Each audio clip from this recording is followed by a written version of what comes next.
अखिल भारतीय वैश्य एकता परिषद के राष्ट्रीय अध्यक्ष डॉक्टर सुमंत गुप्ता ने मंगलवार को सिरसागंज नगर में भाजपा नेता विपिन शिवहरे के आवास पर एक बैठक कर समाज के लोगों से मुलाकात की। इस दौरान उन्होंने आगामी सम्मेलन के पत्रक समाज के लोगों में वितरित किए। अखिल भारतीय वैश्य एकता परिषद के राष्ट्रीय अध्यक्ष डॉक्टर सुमंत गुप्ता ने बताया कि 23 मार्च को शगुन मैरिज होम मैनपुरी में समाज का राष्ट्रीय अधिवेशन व वैश्य कार्यकर्ता सम्मेलन सम्मान समारोह का आयोजन किया जाएगा। इसी कार्यक्रम में स्वजातीय विवाह योग्य युवक युवती परिचय सम्मेलन का आयोजन भी होना है। उन्होंने कहा कि समाज के विवाह योग्य युवक युवतियां सम्मेलन में पहुंचकर इसका लाभ उठाएं। उन्होंने कहा कि युवक युवतियों के जोड़े तय होने पर आगामी विवाह सम्मेलन में इनके विवाह कराए जाएंगे। इससे धन का अपव्यय रुकेगा। समय की बचत होने के साथ ही समाज की कुरीतियों पर भी रोक लगेगी।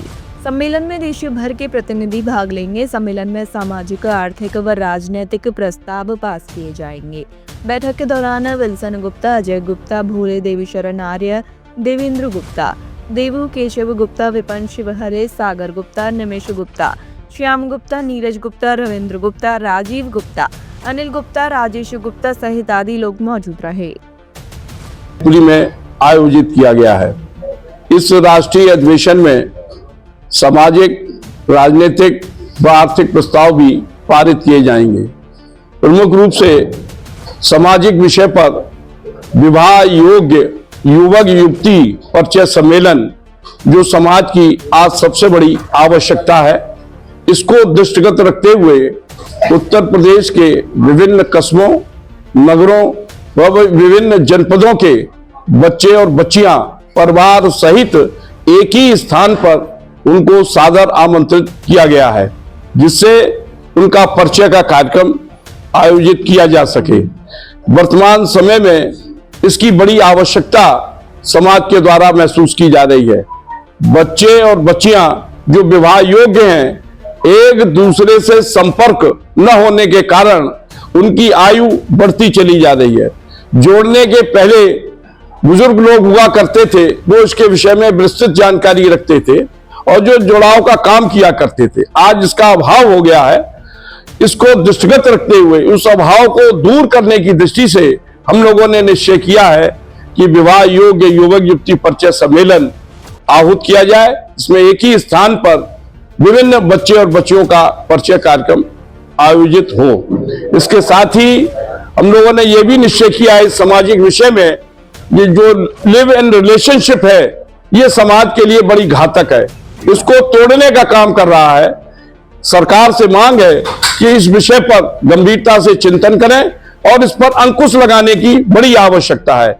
जिस प्रकार से उत्तराखंड की सरकार ने रजिस्ट्रेशन अनिवार्य कर दिया है, उसी प्रकार से उत्तर प्रदेश में भी इस विषय को प्राथमिकता के आधार पर लेना चाहिए। हमारे परिवारों को सुरक्षित रखना ये सबसे बड़ा हम सबका कर्तव्य है।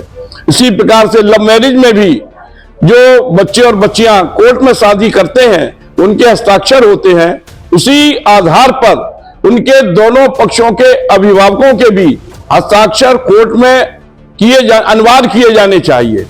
इसके साथ ही समाज के लोगों से यह भी अपील करना चाहूंगा कि शादी से पूर्व जो प्री वेडिंग मैरिज शूट की जा रही है और उसके बाद शादी के में उसका प्रदर्शन होता है, ये भोला प्रदर्शन है, इसको रोका जाना चाहिए। समाज के बंधुओं से भी अपील करना चाहूंगा और जन जागरण, जन चेतना के माध्यम से इसको रोकने की सबसे बड़ी आवश्यकता है। इसके साथ ही शादी ब्याह में जो व्यंजन की मात्रा असीमित हो रही है, संख्या असीमित होती चली जा रही है, उसको भी रोकने की आवश्यकता है। सादगी के साथ बच्चे और बच्चियों के शादी ब्याह होने चाहिए।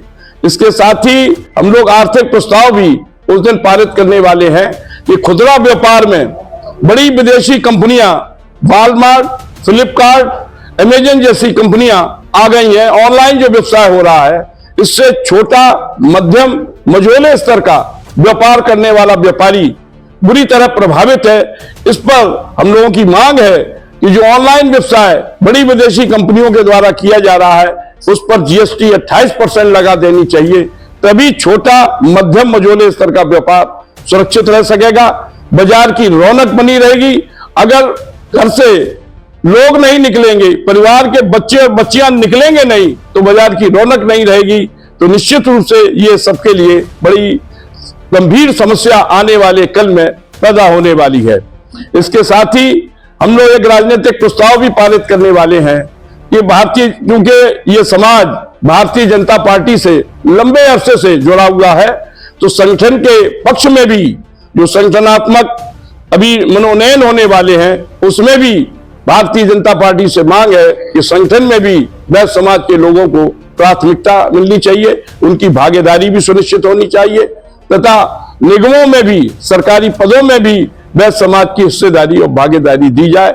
और इसके साथ ही जिस प्रकार से विधान परिषद में अध्यापकों के लिए सीटें आरक्षित की गई हैं, उनकी बात रखने के लिए, उसी प्रकार से करदाताओं के लिए जो विभिन्न प्रकार के कर देने वाला समाज है, विभिन्न प्रकार से जीएसटी और आयकर देता है, उसके भी 10% सीटें विधान परिषद में आरक्षित की जाएं।